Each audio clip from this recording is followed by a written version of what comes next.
গড়িয়ে রাত আসে, মাস গড়িয়ে বছর আসে, বছর যায় বছর আসে। ঠিক 940 বছর পর মালাকুল মাউত আদম আলাইহিস সালামের কাছে আসলেন। বললেন, আনা মালাকুল মাউত উকিলা বিকুম, আপনাদের জন্য আল্লাহ আমাকে বানিয়েছে রূহ কবজ করতে। ও আদম, আবুল বাশার, পৃথিবীর প্রথম মানব, প্রথম নবী, আপনার সময় শেষ, রেডি হন। কি হন? খেলা শুরু হয়, এখনই রূহ কবজ করে নিয়ে যাব। সাইয়েদনা আদম বলে, এখন আসছো কেন? আমার আরো 60 বছর বাকি আছে। মালাকুল মাউত বলে, না, আপনি রূহের জগতে আল্লাহর কাছে আপনার সন্তান দাউদকে কয় বছর দিছিলেন? 60 বছর। এজন্য 940 বছর আপনার জন্য লেখা। আমি এখন আপনার রূহ কবজ করতে চাই। সাইয়েদনা আদম বলে, আমি মানি না, আমি কাউরে দেই নাই। 60 বছর আমি দেই নাই, আমি আরো বাঁচব, আমি আরো বাঁচবো। 60 বছর আমি বাঁচবো, আমি দেইতেই নাই। মেয়ে যাও। মালাকুল মাউত আল্লাহর যে বলে, আল্লাহ দেয় নাই বলে, আসলে ভুলে গেছে। আসলে মানুষ ভুলে যায়, মানুষ বড্ড ভুলে যায়। আমরা অনেক সময় খাইয়াও কই খাই নাই। অনেক কিছু আপনি দিছিলেন কিন্তু ভুলে যাই, গলার নিচ দিয়ে নামার পরে কই তুমি কিচ্ছু দাও নাই। আছে না নাই? নাসিয়া আদম ফানাসিয়া বানু, আদম আলাইহিস সালাম ভুলে গেছেন, তাই আমরাও ভুল করি, ঠিক কিনা? এজন্য আমাদের নেতারাও বলে এটা দেবো ওটা দেবো, নির্বাচনের পর সব ভুলে যায়। আছে না নাই? ওই যে আদম আলাইহিস সালাম বলছে, আমরা ভুলে যাই। অন্যদের দোষ কি? ভুলে যায়, বেমালুম ভুলে যায়। আল্লাহ বললেন, মালাকুল মাউত আর জোরাজুরি করো না। 940 নয়, ঠিক 1000 বছর পরে আদমের কাছে যাবা। আমি আমার আদমের ভাগ্যে এই জিনিসটাই রেখে দিয়েছিলাম রে মালাকুল মাউত। আমি আগ থেকে এটাই রেখেছি। আমি জানতাম সে বলে যাবে, চিল্লা এখন সুবহানাল্লাহ। তার মানে পৃথিবীর সবচেয়ে লম্বা মানুষ, 60 হাত লম্বা, এত শক্তিশালী আদম আলাইহিস সালাম শ্রীলঙ্কা প্রথম নেমেছিলেন। এক লাফ দিলে আদামাইন চলে যাইতেন। সুবহানাল্লাহ। কি লম্বা মানুষ, থাকতে পারছে? কথা নাই, গোবে ধরছে, শেষ করে দেই। হ্যাঁ, আরো কয়েক মিনিট চলবে, চলবে চলবে। তাকবীর দেন, লিল্লাহি তাকবীর। আদম আলাইহিস সালাম চলে গেলেন। ওনার পরের নবী ইদ্রিস আলাইহিস সালাম, উনি মরে নাই। ইদ্রিস আলাইহিস সালাম মরছে, কে বলছে? উনিও মরেছেন। তবে ওনার মৃত্যুর আজীব এক ঘটনা আছে, অনেক লম্বা কথা। এক ফেরেশতার সাথে ওনার বন্ধুত্ব হয়েছিল। বলেছিলেন, আমি আকাশ দেখতে চাই, আল্লাহর কাছে অনুমতি চাই। আল্লাহ বলল, ঠিক আছে, ইদ্রিসকে আকাশে ঘুরাও। প্রথম আকাশে ঘুরলেন, দ্বিতীয় আকাশে ঘুরলেন, তৃতীয় আকাশে ঘুরলেন, চতুর্থ আকাশে ঘুরলেন। ইন দ্য মিন টাইম চতুর্থ আসমানে মালাকুল মাউত পৃথিবীর দিকে নেমে আসছিল। ওই ফেরেশতা বলে, মালাকুল মাউত আপনি কই যান? মালাকুল মাউত বলে, একটু আগে আল্লাহ ফরমান জারি করেছে, চতুর্থ আসমানে আমার নবী ইদ্রিসের রূহ কবজ কর। সুবহানাল্লাহ। আমি বললাম, আল্লাহ আপনার পাঠানো নবী সাইয়েদনা ইদ্রিস থাকে দুনিয়ায়, চতুর্থ আসমানে পাবো কই? আল্লাহ কই, কথা নাই, দৌড় দে। আমি দৌড় দিলাম, এসে দেখি ইদ্রিস আলাইহিস সালাম এখানে রেডি। সুবহানাল্লাহ। ওয়া রাফা'নাহু মাকানান আলিয়্যা। ইদ্রিস আলাইহিস সালামের রূহ কবজ দুনিয়ায় হয় নাই, চতুর্থ আকাশের মধ্যে হয়েছে। একটু চিৎকার করে পড়বেন সুবহানাল্লাহ। এরপরে সুলাইমান আলাইহিস সালাম, উনি তো মরে নাই, মরছে। উনি জিন চালাইতো, উনিও মরবে। শক্তিশালী একজন নবী ছিল। উনি মালাকুল মাউতকে বলেছিলেন, মালাকুল মাউত আমার মৃত্যুর সুয়াইয়া সামান্য কিছু আগে আমারে বইলো, আমার একটা কাজ আছে। মালাকুল মাউত মৃত্যুর কিছু সময় আগে এসে বলল, সুলাইমান টাইম ইজ আপ, সময় শেষ, অল্প কিছু সময় বাকি, কি করবেন করেন। সাইয়েদনা সুলাইমান জিনদেরকে ডাকলো, ও জিনেরা, বিশাল একটা প্রজেক্ট আছে, প্রজেক্টে কাজ শুরু করো। আর কিছু জিনকে বলল, চারদিকে গ্লাস ফিটিং করা একটা রুম বানাও। সাইয়েদনা সুলাইমান আলাইহিস সালাম গ্লাস ফিটিং করা রুমের ভেতরে ঢুকলেন। এই রুমে ঢোকার দরজা নাই, হাতে একটা লাঠি নিলেন। কি নিলেন?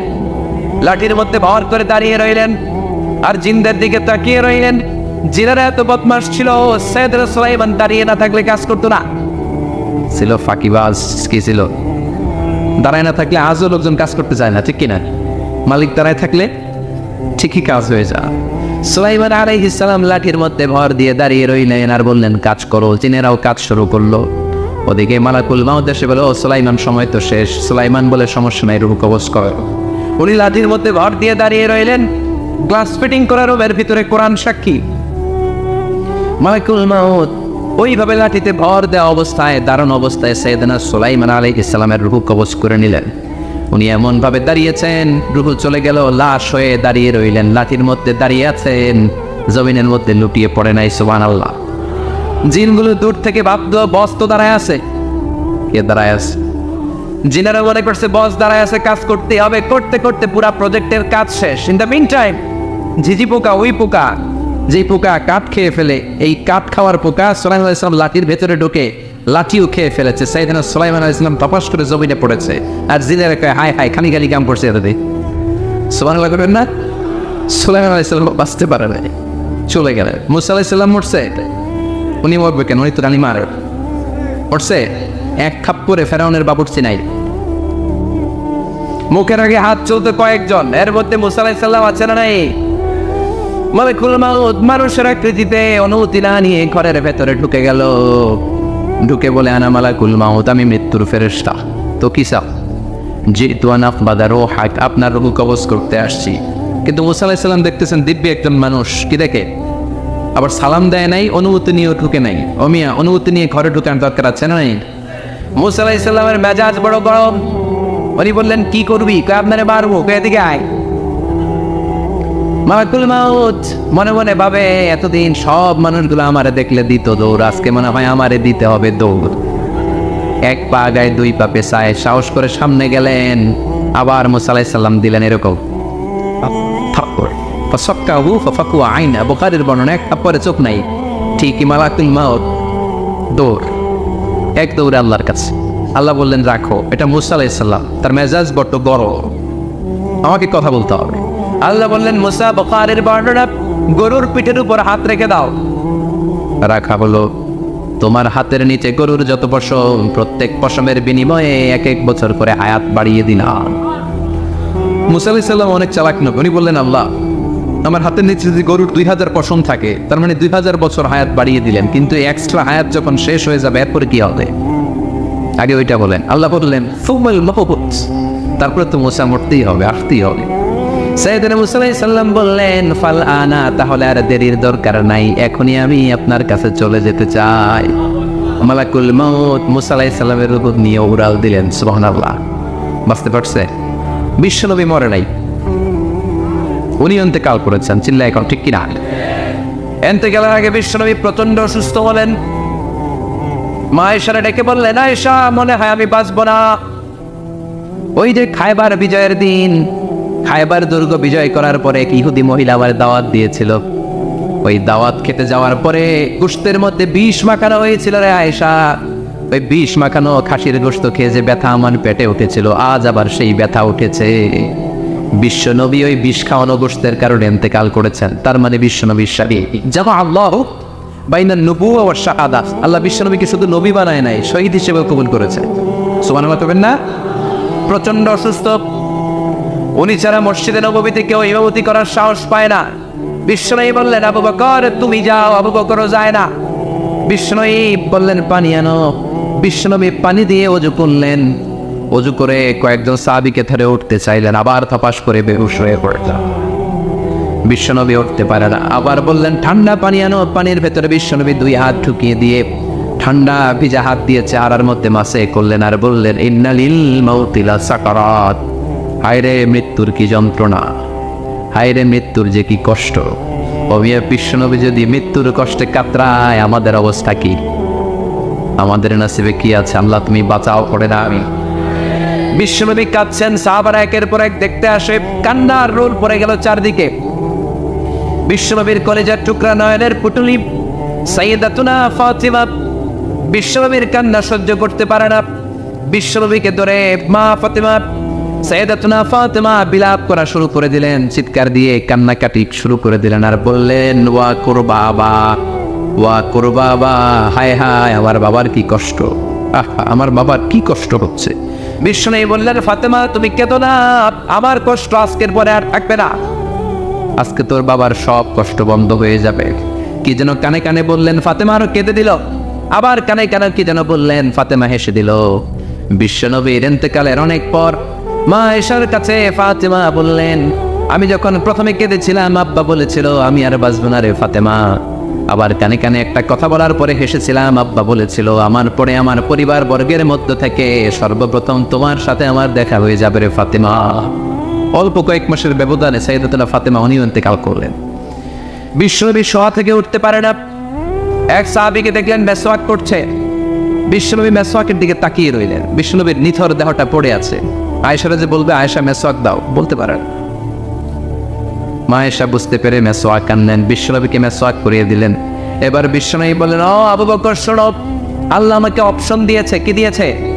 আল্লাহ বলেছে নবী আজীবন থাকতে চাইলে থাকেন, আর আসতে চাইলে চলে আসেন। আমি থাকতে না চেয়ে আল্লাহর কাছে চলে যাওয়ার ইচ্ছা করলাম। সাইয়েদনা আবু বকর কান্না জুড়ে দিলেন। বিশ্বনবী বললেন, আসসালাত আসসালাত, ও আমার উম্মতেরা নামাজ তরক করো না। ইন্তেকালের আগে বললেন নামাজ ছেড়ে দিও না। আর বললেন, ওয়ামা মালাকাত আইমানুকুম, তোমাদের অধীনস্থ কর্মচারীদের সাথে খারাপ আচরণ করো। ঘাম শুকানোর আগে পয়সা দিয়ে দিও। আর হাত দুটো উঁচু করে বললেন, আল্লাহুম্মা ইলা রাফিকিল আলা, ও আল্লাহ আমি আপনার কাছে যেতে চাই। এই কথাটা বলে বিশ্বনবীর হাত দুইটা থপাস করে জামিনে পড়ে গেল। বিশ্বনবীও চলে গেলেন। থাকতে পেরেছে কেউ? চিল্লায় বলেন। এজন্য আমরা আল্লাহর কাছে ইমানই মৃত্যু চাই। কি মৃত্যু? আমরা উত্তম মৃত্যু চাই। চিল্লায় বলেন কি মৃত্যু? এজন্য মরণের আগে ইমান নিয়ে মরার দরকার আছে না নাই? বিশ্বনবী দোয়া করতেন, আল্লাহুম্মা রযুকনা হুসনাল খাওয়াতিম, ও আল্লাহ আমাদের শেষটা যেন ভালো হয়। শেষ কথা বলি, এদিকে তাকা, মনোযোগ আছে। বলতেন, আল্লাহুম্মা রযুকনা হুসনাল খাওয়াতিম, ও আল্লাহ আপনি আমাদেরকে ইমানের মৃত্যু দেন, আমাদের শেষটা ভালো করেন। কারণ সব ভালো তার শেষ ভালো। জানেন না এটা আপনারা? সব ভালো তার শেষ ভালো। আজীবন ইসলামের পক্ষে, আজীবন নামাজি মুত্তাকি, মরার আগে কাফের হয়ে মনে এরকম আছে না? মরার আগে শাহবাগের মঞ্চে উঠে ভাষণ দেয়, ভাইয়েরা আমার আছে না নাই? আবার আজীবন কাফের, ইসলামের বিরোধী, ইন্তেকালের আগে কালিমা পড়ে সব মাফ করায় আছে না নাই? বিশ্বনবীর শ্বশুর আবু সুফিয়ান, নাম শুনছেন? বদরের যুদ্ধে বিশ্বনবীর বিরুদ্ধে, মক্কায় বিশ্বনবীর ঘুমাতে দেয় নাই। উহুদের যুদ্ধে বিশ্বনবীর সাথে ফাইট, খন্দকের যুদ্ধে বিশ্বনবীর সাথে মারামারি, আহজাবের যুদ্ধে কিলাকিলি, সারাটা জীবন বিশ্বনবীর সাথে মারামারি। মক্কা বিজয়, কালিমা পড়ে মুসলমান হয়েছে। গোটা জীবনে যা অন্যায় করেছে সব মাফ করে দিয়েছে কে? এজন্য আমরা আল্লাহরে বলি, আল্লাহ কালিমাটা পড়তে পড়তে যেন আমরা মরতে পারি। চিৎকার করে পড়ে না আমিন। জিহাদের ময়দানে এক সাহাবা যুদ্ধ করতে লাগলেন। বুখারীর বর্ণনা, যুদ্ধ করতে করতে কাফেরদেরকে মারতে মারতে, হাদিসের ভাষ্য, লা ফাযা ওয়ালা শাযা ইল্লা ইয়াদরিবুহা বিসাইফি, তার সামনে যত কাফের আসে সে কচুকাটা করে। অন্য সাহাবীরা খুশি হয়ে যায়। অন্য সাহাবীরা বলে আজকের সব সওয়াব এই সাহাবী পেয়ে যাবে। কিন্তু বিশ্বনবী হঠাৎ করে একটা কথা বললেন, ওই কথা শুনে সাহাবীরা অবাক। বিশ্বনবী বললেন, হুয়া ফিন্নার, ও জাহান্নামে যাবে। কই যাবে? জিহাদের ময়দানে এক মুজাহিদ সাহাবী কাফিরদেরকে মেরে শেষ, কিন্তু বিশ্বনবী বললেন কই যাবে? কথা কয় না। এক সাহাবী কয়, ঘটনা কি? এত বড় মুজাহিদ ফি সাবিলিল্লাহ কেন জাহান্নামে যাবে? আমি লুকিয়ে লুকিয়ে দেখি। লুকিয়ে লুকিয়ে ওই সাহাবী দেখে, মুজাহিদ সাহাবী যুদ্ধ করতে করতে কাফিরদের বিশাল একটা ঘাটির ভেতরে ঢুকে গেল। মারতে মারতে মারতে মারতে হঠাৎ এক কাফেরের আঘাতে এই মুজাহিদ সাহাবীর ডান হাতটা কাটা পড়ে গেল। এবার ডান হাত দিয়ে ফিনকি দিয়ে রক্ত বের হতে শুরু করলো। মুজাহিদ সাহাবী আর যন্ত্রণা সহ্য করতে পারে না। যন্ত্রণা সহ্য করতে না পেরে কাতরাতে কাতরাতে নিজের হাতের ছুরিটাকে জমিনের মধ্যে গেড়ে দিয়ে ছুরির উপরে ছাপিয়ে পড়ল। পেটের এই দিক দিয়ে ঠুকে ওপার দিয়ে বের হয়ে গেল, এফার ওপার হয়ে গেল। মানে আত্মহত্যা করলো, ঠিক কিনা? জাহান্নামী নাই? কথা কর। লুকিয়ে লুকিয়ে যে সাহাবা দেখেছে, চিৎকার দিয়ে বিশ্বনবীর কাছে যেয়ে বলে, আশহাদু আন্নাকা রাসূলুল্লাহ, ও নবী আপনি যে আসল নবী, কোনো সন্দেহ নাই, আমি লুকিয়ে লুকিয়ে দেখেছি। ওই মুজাহিদ সাহাবা বেঁচে নাই, সে কাফেরের আঘাতে শহীদ হয় নাই, নিজের পেটে নিজে ছুরি ঢুকিয়ে আত্মহত্যা করেছে। আজীবন বিশ্বনবীর সাথী, মরার আগে জাহান্নামী। আমরা কেউ জানি না আমাদের শেষটা কেমন হবে। এজন্য আমাদের শেষটা ভালো হোক, ভেরি সেন্সিটিভ ইস্যু। আমাদের শেষটা ইমানের হোক। এখন যেমনি মাথা ঠিক আছে, বুদ্ধিমত্তার সাথে শাহাদাত বাক্যের উপর যেন আমরা মরতে পারি, আমরা পড়ি আমিন। চিল্লায় পড়ে না আমিন। কি করে বুঝবেন মৃত্যুটা ভালো হলো? এক নম্বর আলামত আন-নুতফু বিশ-শাহাদা, মরার আগে আওয়াজ করে জিকির করে কেউ যদি পড়তে পারে লা ইলাহা ইল্লাল্লাহু মুহাম্মাদুর রাসূলুল্লাহ সাল্লাল্লাহু, এটা হচ্ছে আলামাতু হুসনিল খাতিমা। আপনার মৃত্যুটা যে ভালো মৃত্যু হয়েছে এটার আলামত। কি মৃত্যু? সবাই বলেন ভালো মৃত্যু আমরা চাই কি চাই না? ভালো মৃত্যুর এক নম্বর আলামত কালিমা পড়ে যদি মরতে পারে। বিশ্বনবী বলেন মান কানা আখিরু কালামিহি লা ইলাহা ইল্লাল্লাহ, যে ব্যক্তির সর্বশেষ কথাটা হবে, বাক্যটা হবে লা ইলাহা ইল্লাল্লাহ, দাখালাল জান্নাহ, সে জান্নাতি হয়ে যাবে। সুবহানাল্লাহ পড়ে। এরপরে বিশ্বনবী বললেন আল মুমিনু ইয়ামুতু বিজাবি ইরকিল জাবিন, মুমিন যখন মারা যায় তার কপাল ঘেমে যায়। সুবহানাল্লাহ পড়েন। হাত ঘামে না, পা ঘামে না, মুমিনের কপাল ঘামে। সুবহানাল্লাহ। এজন্য কেউ মারা গেলে কপালের মধ্যে হাত দিবেন, দেখবেন ওই ঘামের মধ্যে একটা জান্নাতি ঘ্রাণ আছে। সুবহানাল্লাহ। আল্লাহ আমরা যখন মরে যাব আমাদের কপালটা যেন এরকম ঘেমে যায়। আমিন পড়েন আর জোরে আমিন। আল মুমিনু ইয়ামুতু বিআরাকিল জাবিন, মুমিন মারা গেলে তার কপাল ঘামে। কপাল ঘামলে বুঝতে হবে এটা ভালো মৃত্যু, ইমানি মৃত্যু। চিল্লায় বলেন ঠিক কিনা? এরপরে বিশ্বনবী বললেন ফি লাইলাতিল জুমা, জুমার রাতে যদি মরে, আও ফি শাহরি রমাদান, কিংবা রমজান মাসে যদি মরে, আও ফি সাফারিল হজ, কিংবা হজের সফরে যদি মরে। বাংলার জমিন থেকে অনেক হাজিরা হজ করতে যায়, অনেকে ওইখানে যে আরাফাতের ময়দানেও মারা যায়, এরকম হাজি আসতে না। খুশনসিব, এটা খুশনসিব। আলহামদুলিল্লাহ পড়ে। মনের পথে অবিচল থেকে আমার মরণ যেন হয়। চিল্লায় পড়ে না আমিন। তার মানে কে কোথায় মরবো আমরা কেউ জানে নাকি? ওমা তাদরি নাফসুম বিআইয়ি আরদিন তামুত, কোন জায়গায় মরবা কখন মরবা কেউ আমরা জানি না, কিন্তু মরবো সবাই জানে। ঠিক কিনা? কুল্লু নাফসিন যায়িকাতুল মাউত, প্রত্যেকটি আত্মার মৃত্যুবরণ করতে হবে, এটা আমরা সবাই জানি। The most certain thing in life is death, but the most uncertain thing in our life is the time of death. এই জীবনের সবচেয়ে সুনিশ্চিত বিষয় হলো মরণ, সবচেয়ে অনিশ্চিত বিষয় হলো মরণের সময়। চিল্লা এখন ঠিক কিনা? মরবো যে আমরা সবাই জানি, কিন্তু কোথায় মরবো আমরা কেউ জানি? জানি আমরা সবাইকেই মরতে হয়। জন্মালেই মরতে হবে, চলে যেতে হবে, থাকা যাবে না। এটাই হলো পৃথিবীর পদ্ধতি। জীবনের সবচাইতে নির্মম ঘটনা হচ্ছে মরণ, সবচাইতে ভয়ঙ্কর অভিজ্ঞতা। কোন প্রাণীর জন্য সর্বোচ্চ এবং সবচাইতে ভয়ঙ্কর অভিজ্ঞতা হচ্ছে মৃত্যু। এবং এত ভয়ঙ্কর অভিজ্ঞতা, এই অভিজ্ঞতাটা কারো কাছে শেয়ার করে যাওয়া যায় না। মরার সময় কেউ বলে যেতে পারছিল আমার মরতে এমন লাগছে, কইতে পারছে? কেমন লাগছে বলতে পারে? বলা যায় না। তার আগেই চলে যেতে হয়। শৈশব, কৈশোর, যৌবন, বার্ধক্য, প্রৌঢ়ত্ব, হ্যাঁ, বয়সের ছাপ, কালো চুল দাড়ি সাদা হয়ে যাওয়া, দাড়ি চুলের শুভ্রতা, দুর্বলতা। This is the circle of life. ছোট্ট ছিলাম, বড় হলাম, সিঙ্গেল ছিলাম, ডবল হলাম, তারপরে বাবা হলাম, তারপরে শ্বশুর হলাম, তারপরে নানা হলাম, তারপরে চলে যেতে হবে। This is the circle of life. চিল্লায় বলেন ঠিক কিনা?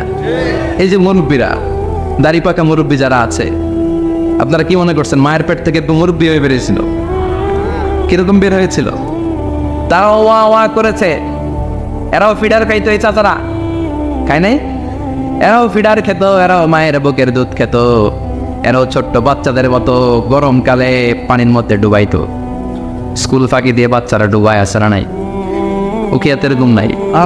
ছোট্ট বাচ্চা ছিল, বড় হলো, বার্ধক্যে উপনীত হলো। This is the circle of life. চলে যেতে হবে। বিশ্বনবী বললেন আমার উম্মতি মা বাইনা সিত্তিনা ইলা সাবঈন, আমার উম্মতের গড় বয়স হলো 60 থেকে 70।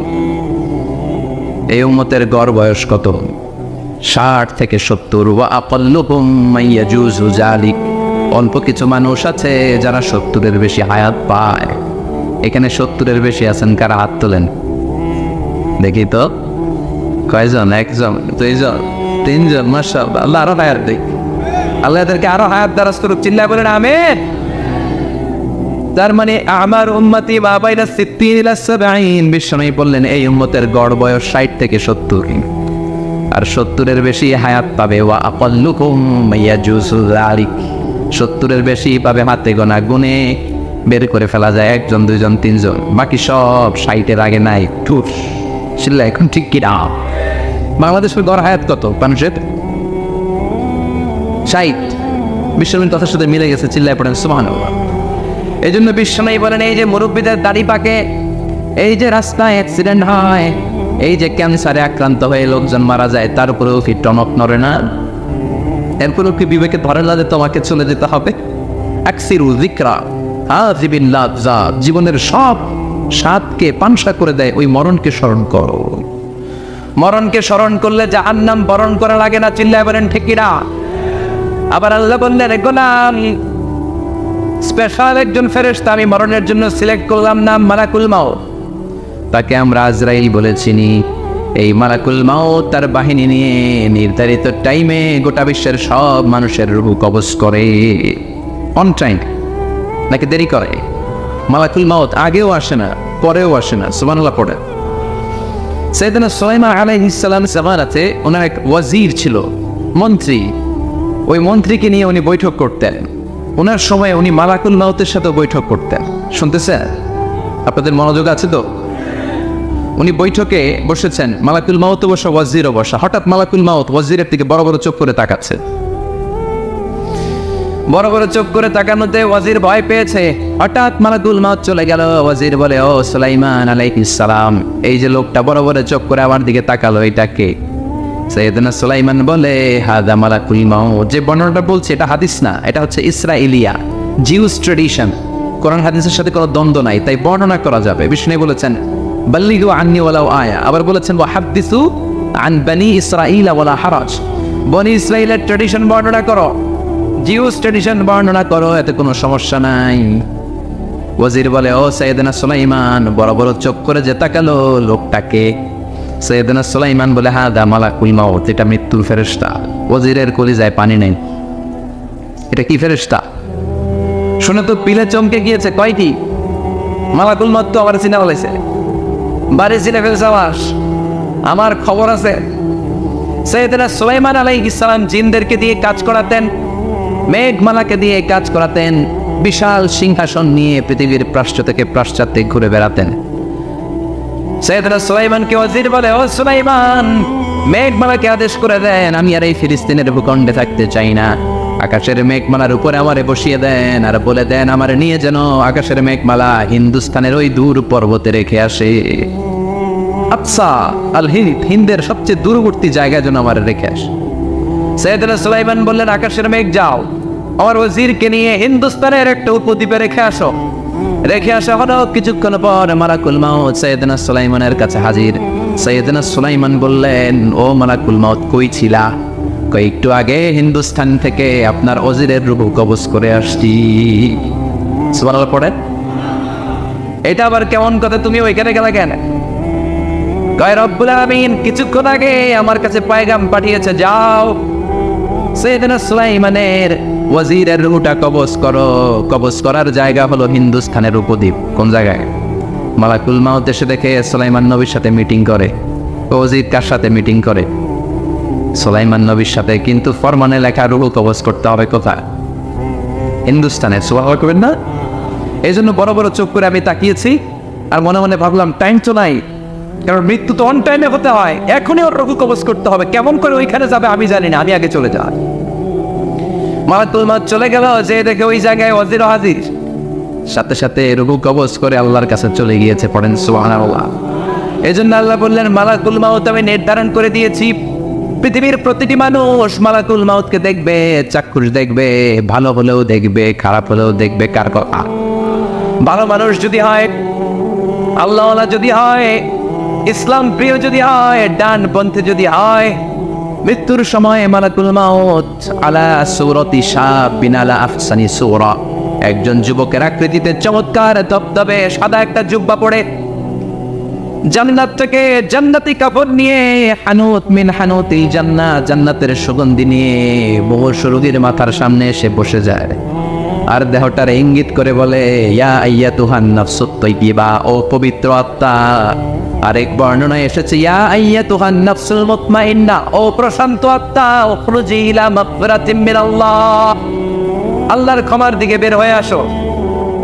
উখরুজি ইলা মাগফিরাতিম মিনাল্লাহি ওয়া রিদওয়ান, আল্লাহর ক্ষমার সন্তুষ্টির দিকে রুহুটা বের হয়ে আসো। স্মুথলি বলার সাথে সাথে মুমিনের দেহ থেকে রুহুটা বের হয়ে আজরাইলের হাতে চলে যায়। স্মুথলি বলার সাথে সাথে স্বাচ্ছন্দ্যে আনন্দে মুমিনের দেহ থেকে রুহুটা সা করে বের হয়ে মালাকুল মউতের হাতে এসে পড়েন সুবহানাল্লাহ। আল্লাহ এমন মৃত্যু তুমি আমাদের নসিবে রেখে দিও, চিৎকার করে পড়েন আমিন।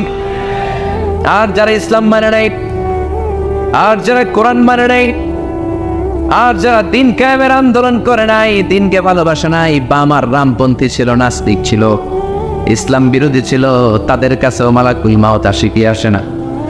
চিল্লায় বলে না, আসে কি আসে না?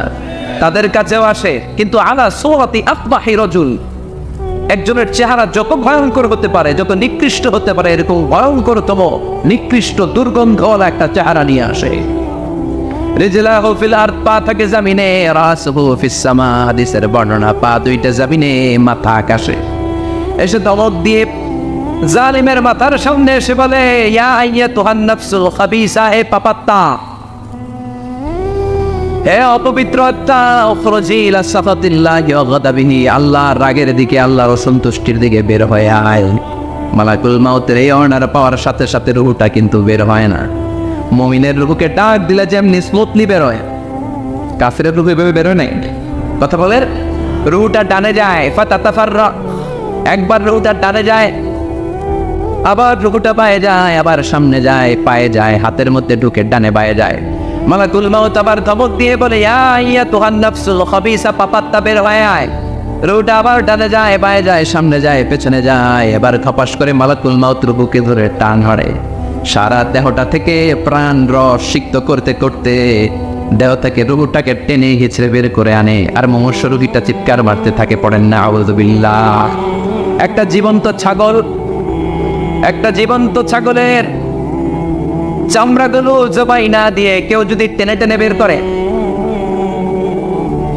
ছাগল জবাই হয় নাই, কিন্তু চামড়া এক পাশ থেকে টেনে টেনে টেনে হিচড়ে আপনি গা থেকে বের করলে যত কষ্ট হয়, এর চেয়েও বেশি কষ্ট দিয়ে মালাকুল মাউত বামপন্থী আর কাফিরদের রুহুটা দেহ থেকে বের করে আনে, পড়েন না আউযু বিল্লাহ। আমাদের রুহুটা যেন আল্লাহ, মুমিনদের রুহু আপনি যেভাবে কবজ করেন, ওইভাবে যেন আমাদের রুহুটা বের হয়ে আসে। আর জোরে পড়েন আমিন। এজন্য আল্লাহ বললেন, বাল তুফিরুনাল হায়াতাদ দুনিয়া ওয়াল আখিরাতু খায়রুন ওয়া আবকা, পাগলের মতো ওহাচ্ছন্ন হয়ে এই দুনিয়াটার পেছনে ছুটে বেড়াও, এই দুনিয়া আসল নয়, আখিরাত হলো আসল। চিল্লায় বলেন ঠিক কিনা? অস্থির, আমরা ব্যস্ত দুনিয়ার লোভে আর মোহে পড়ে আমাদেরকে যে মরতে হবে, চলে যেতে হবে, এটা ভাবার সময় আমাদের নাই। চিল্লাই কারণ ঠিক কিনা? এজন্য বলা হয় মুতু ক্বাবলান তামুতু, মরার আগে একবার মরো। হাসিবু ক্বাবলান তুহাসাবু আলাইক, তোমার হিসাব কিয়ামতের দিন করার আগে তুমি তোমার হিসাব করো। জীবনে কি কি পাপ করেছি আমি জানি, আমার চেয়ে ভালো কেউ জানে না। চিল্লায় বলেন ঠিক কিনা? কি কি অন্যায় করেছি আমার হৃদয়ের মধ্যে কথাগুলো আছে না নাই? পৃথিবীর কেউ না জানলেও আমি জানি কি জানি না? পৃথিবী না জানুক আমি তো জানি, আমি কি পাপ করেছি হায়। পৃথিবী না জানুক আমি তো জানি, আমি কি পাপ করেছি হায়। আমার পাপের করলে বিচার, বাঁচার উপায় নাই আমার। দয়াময় প্রভু মাফ করো আমায়, মাফ করো আমায়। পড়ে না আমি আর জোরে আমিন। এজন্য হাসিবু ক্বাবলান তুহাসাবু আলাইক, তোমার হিসাব বসার আগে নিজে হিসাব করো কি কি করলা। আসল মরণের দিন শটান হয়ে তো শুয়ে পড়ো ভাই, মরার আগে আরেকবার মরো। মরার আগে আরেকবার কি করবেন? কথা বলেন, মরার আগে কি করতে হবে? হঠাৎ একদিন বিছানায় শটান হয়ে শুয়ে যান, চক্ষুটা বন্ধ করেন, ভাবেন মরে গিয়েছেন, এই তোমার কুলমাউত চলে এসে রুহুটা নিয়ে গেল। আত্মীয় স্বজন চিৎকার চেঁচামেচি শুরু করে দিল, কান্নার রোল পড়ে গেল চারদিকে। মাইকের মধ্য দিয়ে, মসজিদের মাইকে অ্যানাউন্স হয়, অমুক এলাকার নিবাসী অমুক ভাই আমাদের মধ্যে দুনিয়ায় নাই, তার জানাজা হবে এশার নামাজের পর, সবাই এসে রুহের মাগফিরাত করে। সবাই আপনারে দেখতে আসবে, কেঁদে কেঁদে লোকজন আপনারে কবর দিতে আসবে, চিল্লায় বলেন ঠিক কিনা? কেঁদে কেঁদে সবাই আসবে, দেখার জন্য আসবে। ছেলেগুলো কাঁদবে, স্ত্রী কাঁদবে, বাবা মা কাঁদবে, বন্ধু বান্ধব কাঁদবে, আর ঘরের মধ্যে রাখা হবে না। এবার আপনাকে গোসল দেওয়ার পালা। চক্ষু বন্ধ করে চিন্তার দরকার আছে না নাই? কথা বলেন। হঠাৎ করে, হঠাৎ করে শুনবি একদিন আমার মৃত্যুর খবর, কেঁদে কেঁদে আসবে সবাই দিতে আমায় কবর, দিতে আমায় কবর। ঠিক কি না? একটু চোখটা বন্ধ করে ভাবেন, আপনাকে গোসল দেওয়া হবে, জামাগুলো করা হবে। এত টাকা দিয়ে যে দামি গোসলখানা টাইলস লাগিয়ে ঘরে বানালেন, আপনার শেষ গোসলটা কি ওই দামি গোসলখানায় হবে? লাশ যেখানে দোয়া হয় ওই জায়গায় দোয়া হবে, আপনাকে কাফন পরানো হবে। আপনার কলিজার টুকরা ছোট বাচ্চাটারে বলা হবে, আব্বু দেখে যাও তোমার বাবারে শেষবারের মতো দেখো। আপনার বাবা মা শেষবারের মতো একটা নজর দিয়ে আপনার চেহারাটা দেখে নিবে। বন্ধু বান্ধবরা শেষবারের মতো একবার আপনারে দেখে নিবে, জানাজার জায়গায় নেওয়া হবে। হবে না এই ঘটনাটা আমাদের? হ্যাঁ, হবে কি না? হাজার হাজার মানুষ শেষ বিদায় দেওয়ার জন্য আসবে। 4টা তাকবীর দিয়ে ইমাম নামাজ শুরু করবে, আল্লাহু আকবার, আল্লাহু আকবার, আল্লাহু আকবার, আল্লাহু আকবার বলে নামাজ শুরু করবে। নামাজ শেষ, এবার পালকিতে করে কবরে যাওয়ার পালা। আহা, যেতেই হবে, যেতেই হবে। পালকিতে করে লোকজন নিতে শুরু করবে কবরস্থানের ওই জায়গায় যেখানে মানুষ বছরে মানুষ না মরলে যায় না, ওই গহীন নিঝুম কবরস্থানে ঢুকানো হবে। পালঙ্ক থেকে নামিয়ে আপনার জন্য করে রাখা আগ থেকে কবরটার মধ্যে শুইয়ে দেয়া হবে। উপরে বাঁশ দিয়ে ছাউনি, শেষবারের মতো সবাই দেখে বাঁশের ছাউনির উপরে মাটি চাপা দিবে। ঠিক কিনা? চলে যাবে সব, কেউ নাই, অন্ধকার, শুধু অন্ধকার। এই অন্ধকার যেন শেষ হতে চায়। এই ঘটনা ঘটবে না আমাদের? কথা বলে ঘটবে কিনা? এজন্য মরার আগে এগুলো চিন্তার দরকার আছে না নাই? মরার আগে আরেকবার মরার দরকার আছে না নাই? এজন্য রব্বুল আলামিন বলেন, বাল তুসিরুনাল হায়াতাদ দুনিয়া ওয়াল আখিরাতু খায়রুন ওয়া আবকা। এই দুনিয়ার জীবনটাকে তোমরা আসল জীবন মনে করো, এটা আসল জীবন নয়। আসল জীবন হলো কবরের জীবন। চিল্লায় বলেন ঠিক কি না? আল্লাহ তোমার এই দুনিয়ায়, আল্লাহ তোমার এই দুনিয়ায় কেউ আসে কেউ চলে যায়, তবু তোমার ভয়ে কারো কাঁদে না হৃদয়। এই দুনিয়াতে আমার বদলে গেল মন, চারিদিকে দেখি শুধু সুখেরই স্বপন। ভাবলো না মন আল্লাহ ছাড়া,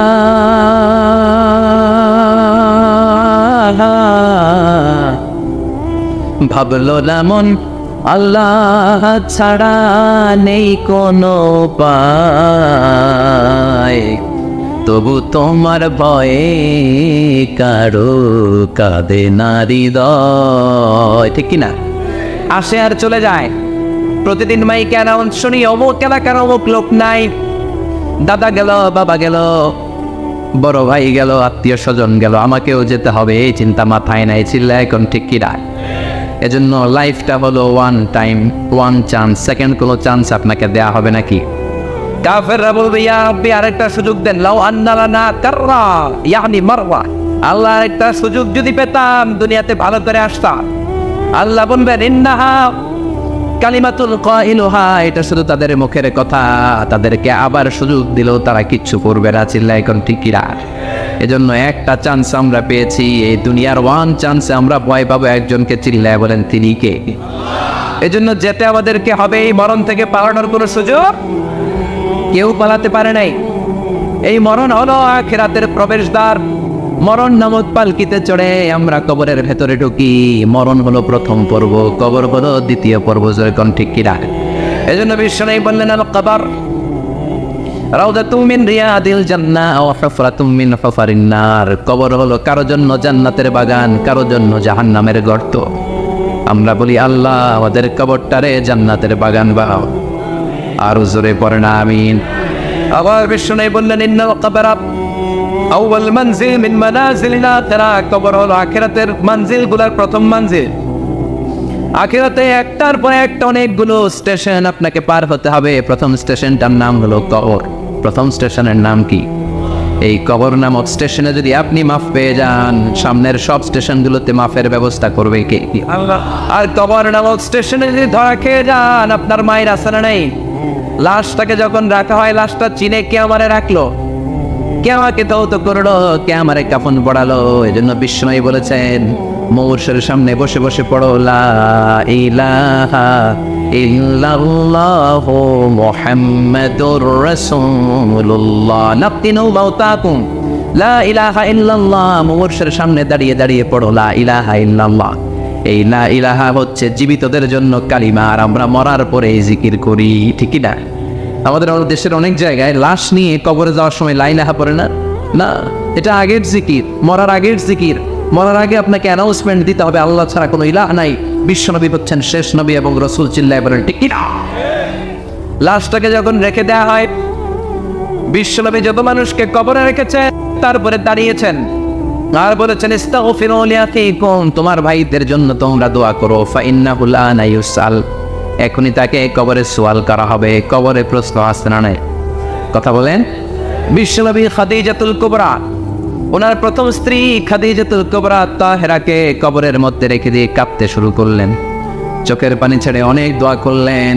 দোয়া শেষে সব সাহাবারা ঘরে ফিরে যায়, বিশ্বনবী যায় না।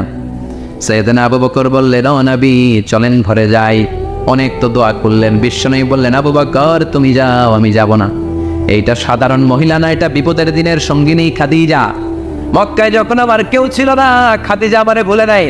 3 বছর কাফিররা আমাকে জেলখানায় বন্দি রেখেছে, নাম শিয়াবে আবি তালেবের জেলখানা। আমার স্ত্রী ওই জেলখানার জীবনেও আমারে ছাড়ে নাই। আমার সাথে 3 বছর খাদিজাও জেল খেটেছে। এই একটাই মহিলা, যেই মহিলাকে আল্লাহ আরশের উপর থেকে সালাম দিয়েছে, মহিলাটার নাম খাদিজা। আল্লাহু আকবার। আমার সব সন্তান আল্লাহ খাদিজার পেট থেকে দিয়েছে।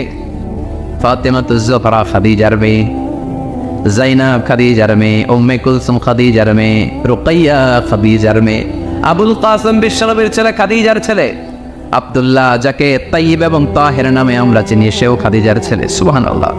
ও আবু বকর, আমার এই কলিজার টুকরা প্রিয়তমা খাদিজারে রেখে দিয়ে কেমনে বাসায় যায়? তুমি যাও, আমি দাঁড়িয়ে থাকবো। এখনই মুনকার নাকির এসে খাদিজারে প্রশ্ন করবে, আমি দেখব খাদিজা উত্তর দিতে পারে কিনা। আর প্রশ্নের উত্তর যদি ভুল করে ফেলে, কবরের উপর থেকে আমি নিজে প্রশ্নের উত্তর দিয়ে দেব।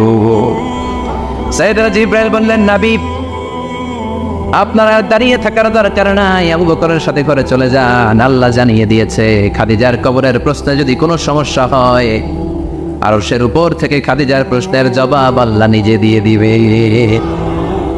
এজন্য কবরের আযাব থেকে বিশ্বনবী পানাহ চেয়েছেন। বিশ্বনবী বলেছেন, আল্লাহুম্মা ইন্না নাউযু বিকা মিন আযাবিল কবর। ও আল্লাহ, কবরের আযাব থেকে তুমি আমাদেরকে বাঁচাও। পড়ে না আমিন।